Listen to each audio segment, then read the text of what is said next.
Well, Chris, as you said, not a small list, all coming from Councilman Johnny Streets. He was able to provide me with that list spanning 2 pages, and as you mentioned, over 40 recommendations for these policy changes. Now, to give you a closer look at what some of these policy changes here, take a look at your screen that we have here in front of you. Now, on that list, what you're seeing about 10 of these 40 that we provided for you would be a downtown safety ordinance, as Streets tells me is similar to allow from the city of Orlando, which it uses it for its downtown district, which allows certain parking lots to close after 10 p.m.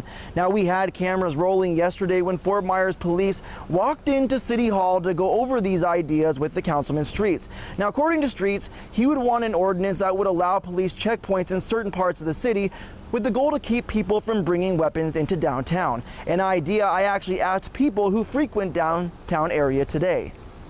Freedom is more important to me than a lot of that checkpoint stuff and everything like that. I love the police presence. I think that's very good. They can keep a lot of that. If it's going into clubs and facilities, they definitely should be doing pat downs and so forth, to make sure there's no weapons, any illegal substances, stuff like that. Another main recommendation coming from Councilman Streets has to do with the parking lot that you're seeing right here.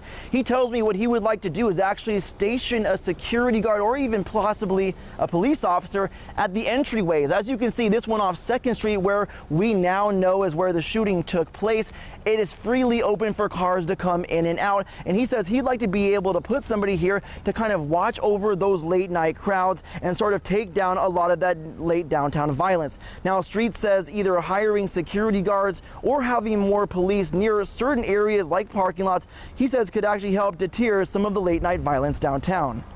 Can't hurt. I mean, like I said, just the presence of not just law enforcement, but people, I think could, stop a lot of that. Now, the other voice, as I was telling you, besides Councilman Streets, is Councilman Liston Bechet. He's the one who actually oversees the downtown area. I'm told by him he's having a meeting tonight with local city leaders and Fort Myers police to discuss more of these ideas. Now, of course, we're going to continue to update you on what comes out of that meeting. And if you want to take a look at all 40 of these suggestions that Councilman Streets has, you can go to our website at fox4now.com. Live in downtown Fort Myers tonight, Colton Chavez, Fox 4.